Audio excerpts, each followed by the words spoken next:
welcome in, party people. This is Florida Tonight, the special vintage edition. Ooh, I'm Chris Cato. And I'm Haley Hines. Are you ready for a blast from the past? Always, and here's what you guys have to look forward to tonight. We're talking all things vintage, from the oldest, most beloved restaurants to the OG historic spots that define our wonderful state. How many of these have you visited in person? Plus, you know, it's always fun and games here, but especially here at a famous toy museum in Sarasota. We go inside for a tour, and we can't go down memory lane without you. Oh my gosh, is that a Teddy Ruxpin? And remember VHS tapes? You won't believe how much these ones are going for. But only certain Disney editions will tell you what you need to be on the lookout for. That's if you're willing to part with some timeless classics. And we can't talk vintage without revisiting some only in Florida classics, like how'd the Bobcat get inside someone's lanai? Better question, how'd they get it out? Guess you got to stick around to see. This is Florida Tonight. All right, Haley, why did the gator cross the road? Are we really going to start with the dad joke? Haven't our viewers had a hard enough week as it is? What else would you expect me to start with? Actually, it's not a joke, Haley. The gator, this is a true story. The gator was being harassed by a pack of birds. Aww. I'll prove it, along with some other bizarre run-ins that tend to happen only in Florida. Only in Florida is a group of jaywalkers comprised of a gator with 3 stalkers. Mallory Neptune witnessed this scene in St. Cloud, a trio of sandhill cranes following a small alligator across the road. As he neared the other side, the big bird started flexing on him, turning him back in the other direction, while drivers patiently waited on this Florida turf war to play itself out. The gator decided he didn't want to ruffle any feathers and headed back to the safety of the water. Maybe he should file a recraning order. This gator had a showdown with an Adirondack chair at a home in Parrish. After his wooden foe refused to budge, the gator eventually went around it and appeared to peek through the doorside window before turning around and leaving. But moments later, he was back for another go at the chair. This is why people in Florida should always peek through the window before stepping outside. If you have to have a wild animal peering into your home, I'd rather it be this one. The homeowner said at first he didn't know what it was, but when he got closer, honey, the cat's wagging its tail like a dog, and half of its tail is missing. Oh hey, that's a bobcat. The patio prowler didn't stick around for long though. You know, there aren't many things cuter than a baby bobcat. Bob kitten? And these 3 needed a helping hand recently. They were orphaned when their mom was hit by a car. A rescue group in Brevard County took them in, and now they're being fostered by someone famous for her work with tigers. Yep, that's Carol Baskin of Big Cat Rescue. You know, all big cats start out little. Humans start out little too, and sometimes arrive a little early. This one was born in a restroom at Miami International Airport. Mom had just arrived on a flight from Chicago, and she decided to name her daughter Mia, after the airport. MIA is its official code. Too bad she wasn't born at St. Pete Clearwater, PIE. Mom would have a little cutie pie. Or Daytona Beach International, DAB. A little dab will do ya.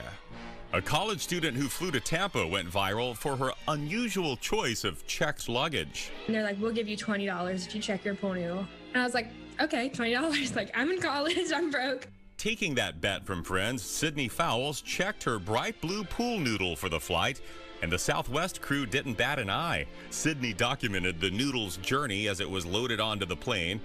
And once on the ground in Tampa, she claimed her colorful baggage, collected her $20, and cashed in on her newfound TikTok fame, her video having been viewed 11 million times. We were on the beach, and some girl was like, oh, are you that girl that made a TikTok about taking a pool noodle on the plane? And I was like, yeah, yeah, I am. I'm betting she had her beach without a flotation device. Even native Floridians know that. Remember this photo from 3 years ago in Key Largo? A crocodile swimming with a yellow pool noodle? He should have made a TikTok. This inmate wasn't using his noodle when he scaled a wall to escape the Pinellas County Jail a few weeks ago. I'm not knocking his effort. He's clearly blessed with climbing skills. I'm knocking his post-escape plan. He was arrested a few hundred yards from jail, apparently hoping to hire an Uber for one epic road trip. And the only thing he said that his plan is that he was going to take an Uber to Panama. An Uber to Panama, to Central America from Central Florida. You know, it's not unusual to hear of an inmate trying to escape jail, but you'll hear of one trying to escape geography only in Florida. Should we give him the benefit of the doubt and assume he was talking about Panama City up in the Panhandle? I would hope so, because I'm not sure what the plan was once he got to the border, what you do from there. But, you know, one step at a time. I don't think he was thinking that far ahead. I have a feeling and that was a couple years ago, I have a feeling he's still in prison to this day, probably. Yeah, they may. We should check in on him sometime. Climbing skills, though? Yeah. For what they were. Not bad. All right, our trip down memory lane could use some food. Every good trip could, right? Yeah, our state has such a rich foodie history, right? Yeah, and tonight we're highlighting some of the oldest must-visit restaurants across Florida. And disclaimer here, we can't get to every place. So here are just a few honorable mentions that you should check out. We'll start with a local staple, the Columbia restaurant in Tampa's Ybor City. It's been serving delicious Cuban dishes since 1905 and is even designated as Florida's oldest restaurant. The spot is now run by 4th and 5th generation family members and operates across 7 locations across the state, including St. Augustine, Sarasota, Clearwater, and Celebration. Now to Putnam County, where Angel's Dining Car has been serving up hot breakfast and old-fashioned burgers, fries, onion rings, and milkshakes since 1932. It boasts itself as Florida's first diner, located in Palatka. And by the looks of it, Haley, we need a Florida Tonight road trip right now to there. I like the way you're thinking. Heading down to the Keys, the Big Pine Key, where No Name Pub sure has made a name for itself. What began as a bait and tackle shop in 1931 turned into the state's oldest bar in 1936. Perhaps another road trip? Serving food on paper plates and showing off autographed dollar bills inside. It's a place that sure is worth the drive. And you can enjoy a piece of old Florida at Cap's Place in Broward County, where you will be transported back to 1928. The place was originally owned by Captain Theodore Knight. He was one of the first settlers in the Lighthouse Point area. And not long after, this restaurant would host some folks that you may have heard of, people like Winston Churchill, President FDR, Joe DiMaggio, and the Vanderbilt family. Today, you can order everything there from seafood to house-made lime pie. And not too far from there, a Miami Beach staple has been serving up fresh stone crab since 1913. We're talking about Joe's Stone Crab.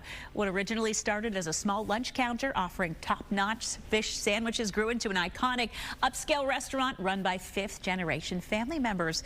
Still serving up stone crab and all the side dishes. And the best part, the stone crab bibs and wooden mallets, because what's dinner without a show? Oh, man. I got to try that. I want the mallet effect. It's so good. Yeah, you got a whole experience. Oh, well, since we are feeling a bit nostalgic, let's talk about the classic video games. Yeah, sure. I'm always down for a little up, down, left, right, left, right. What's one of the first classics that comes to your mind? Oh, gosh. A few. Miss Pac-Man, for one. Okay, yeah. Got to have Super Mario Brothers, right? We could go on, but instead we're going to let our friend Mark Wilson explain how these retro games are making a comeback. Call it a comeback. Straight from that old box in your attic. Nintendo, Super Nintendo, Sega Genesis, Atari, Sega CD. The retro video game is thriving. The oldest system we have currently is going to be the Atari 2600. Straight from 1977. This is an original Game Boy and Game Boy Color. Shane Butcher's owner of RU Game in Tampa, specializing in the old school. When we started off, it's kind of like more of a niche store for particular collectors. But popularity has boomed in recent years. Shane's expanded from a flea market stand to 3 stores. Yeah, I'm good with that. Vintage video game fan Richard Kohlhauer says the reason for the revival is simple. It's really just the memories that you have connected with the different games. Like Kingdom Hearts 2 takes me back to high school. Super Mario takes me back to when I was about 6. Back then, it wasn't really online play. You'd get on your bike and you'd roll down to your friend's house and then you play with them on their system. Today, original consoles have gotten reboots and apps make classic gaming possible. But Shane says customers still want the real deal. but it's just not the same. It's not the same as holding an original controller and hooking it up to your TV. Video games are kind of like books. You know, there's good books, there's bad books. But whenever you find a really good book, you're able to connect with it and you're able to make memories with it. Going retro. We're all set, my friend. I appreciate it. And feeling like a kid again. Gotta say Princess Peach, right? Oh, yeah. Even just the music brings me right back to my friend's basement. Like, if you didn't have the gaming system, but your friend had Nintendo, that was the one to go to. That was the friend to have. I just remember my mom unplugging the system at one point and saying, I can't listen to that music anymore. The Super Mario's Brother theme song was just, whatever Christmas that was, that was imagine. On loop. Yeah. Having to take it out and go blow into it to get it started again. Yeah. What is old is new again, and we're going thrifting where you can score some timeless pieces.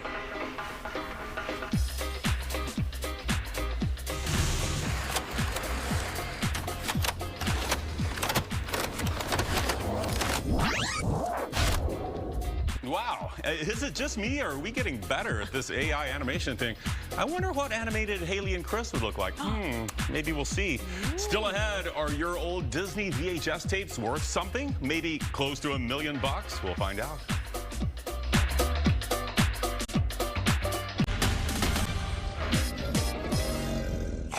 If you're in the mood to find some unique pieces and ready to thrift shop till you drop, well, you're in luck. Yeah, there are so many great thrift store options across Central Florida, from vintage jeans, Shirts, bags, electronics. yeah, you name it. Our friend David Martin takes us to Funk Vintage Clothing in Orlando. Hey, Florida, tonight telling you about a cool new store in Orlando called Funk's Vintage Clothing by the Pound, owned by my friends Joey and Nate. How y'all doing? I'm doing good. How you doing? Doing great. This store is fabulous. Describe the front part of it to us. So the front part is going to be your standard like vintage store, what you would expect walking to like a vintage boutique kind of thing. Everything in here is going to be curated, laundered. The prices vary. Everything's priced individually. That's the big difference between this room and what we offer in the back. But this is going to be your what you would expect walking into a vintage boutique. Yeah, treasure hunt indeed. Nothing is sorted out by size. You got to find your size and your style, because it goes back to the 1950s. So a medium in 1970 is different from a medium now. Very, very different. We were different people back then. Yeah, indeed.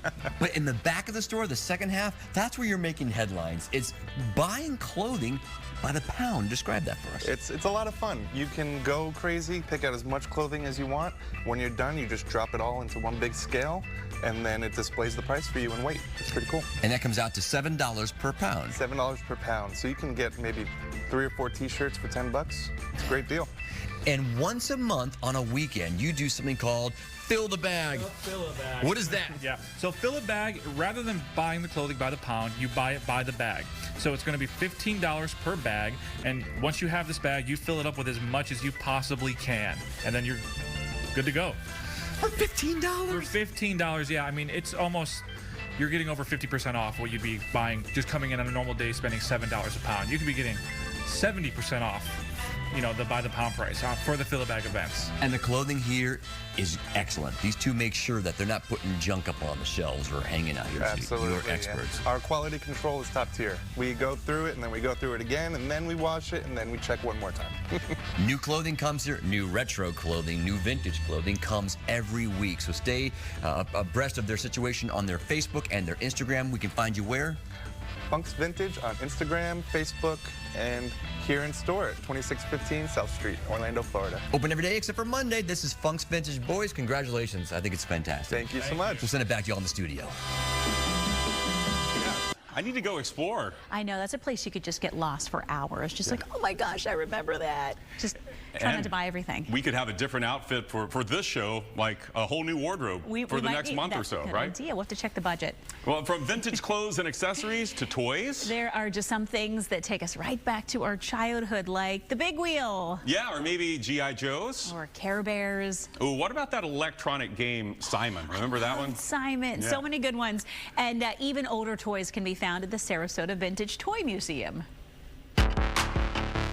In the museum, I would say probably somewhere over 500,000 pieces. When you walk in, you're going to start off with some vintage tin toys and an introductory case that has stuff from all different eras in it. And then as you start to turn the corner, you see our display of 650 vintage lunchboxes. We go into 50s, 60s, 70s, 80s, and 90s cases before we start breaking out into different categories like G.I. Joe, Star Trek, Star Wars, robots. Mr. Atomic Robot Man is the first known robot toy. Came out of Japan in around approximately 1943. Hope that a visitor of the museum comes down here and really gets some memories stirred up from the past that they may have forgotten about. That's gonna, give them some good feelings and some hits of nostalgia. Grandparents coming down with their kids and their grandkids, again, to see 3 different generations of toys that they're all familiar with, that they might not be familiar with, showing their kids or their grandkids the stuff that they had, the stuff that they wish they had. I hope they remember the great times of childhood when they were growing up and they had these great toys, and I hope they see some things that they've always wanted and didn't have, and some things they've never seen before. There's just a real different experience for everybody that comes through, and then one of the most common things that we always hear is, I wish I kept all my toys. Oh, me too. And all my lunch boxes, man. Oh my gosh, they don't make lunch boxes like that anymore. Now they're much fancier, I guess. But yeah, and not as metal. I mean, it's probably a good thing they don't make lunch boxes like that anymore. No, you drop it, the whole thing explodes. But. Yeah, and you're carrying around a lead lunchbox throughout your elementary years. I mean, how safe is that? Anyway. New.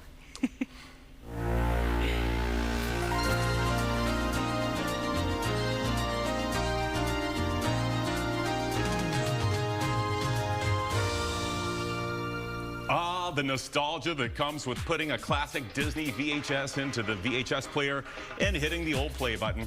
And while technology has certainly phased out those glorious VHS tapes, it does have us wondering, how much are these vintage videos worth?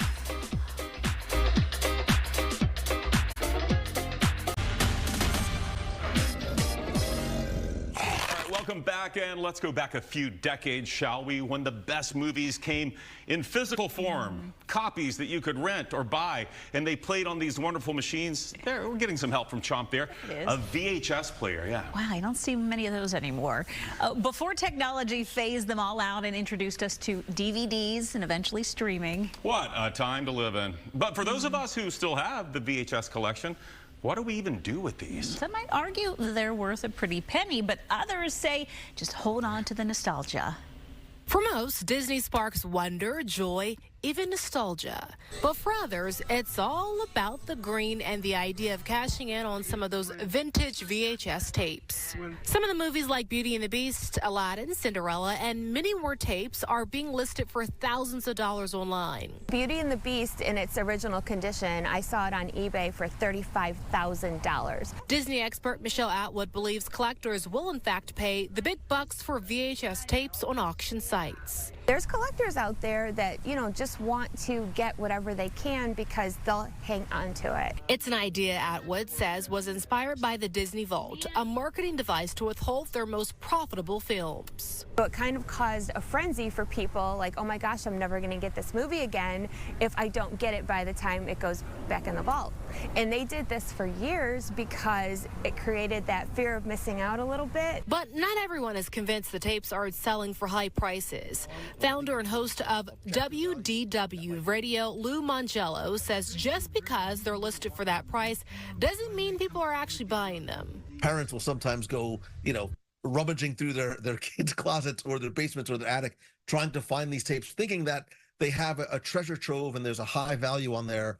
And that's not really the case. And if you are looking to make an extra buck or two from your VHS tape, Disney experts say it's the Black Diamond edition of Disney VHS tapes that are more lucrative. Those Black Diamond VHS tapes refer to the first Disney VHS tapes ever released, sold between 1984 and 1994. But still, Lou says unless there's something extra unique about your tape, he suggests you don't waste your time selling. If a videotape is maybe super rare for one reason or another, or if it's out of print, or maybe if it's signed, you're paying for the signature, but you're not actually, the videotape itself doesn't really have any value. Okay, so don't sell unless you have the Black Diamond edition, I think was the lesson. Yeah, so start scouring your your tapes. I'm going to go to my parents' house next time with an extra suitcase. Oh, yeah. You know they're sitting on a gold mine there. Well, a quick search on eBay and you could find classic Disney VHS tapes pricing anywhere between $5, $10, even $25. With the occasional high-priced classic thrown into the mix. And here's a little food for thought. When Beauty and the Beast was released on VHS back in 1992, it was priced at $24. I remember that. I used to have to scour my my money, my allowance, just to buy one tape. 24 sounds like a lot. I for know, Beauty and the it Beast. was. You had to work hard for that. Vastly overrated story. On what? It is. Oh, I'm sorry. I'm not even going to get started on it. On eBay, an unopened Black Diamond edition of the tape is going for $975,000. Okay, what? That's ridiculous. And just remember, just because it's listed for that doesn't mean anyone is actually going to pay that much for it. But hey, why not give it a shot? I love Beauty and the Beast. Great music. Okay, I'll give you that. The music's pretty good. A bit of vintage Florida trivia for you. Oh, I love a good trivia question. Okay, are you ready? What is our state's oldest state park? Oh, that's a tough one. We've got some oldies. Can you guess what it is without Googling? I see you Googling out there. Put down the phones. We'll reveal the answer right after the break. Welcome back. Okay, did you guess Myakka River State Park? If so, you were right. I did not guess that. I was going Weeki-Wachee Springs, but no, it's Myakka River State Park. It's one of our oldest and largest state parks. Did you know it used to be a cattle and pig ranch before it was bought by the state? And then later given an additional acre of land by the previous owner, the Palmer family. It was then developed by the Civilian Conservation Corps, who gave it trails, cabins, bridges. Myakka River State Park. It was officially dedicated in 1941 and opened to the public the following year.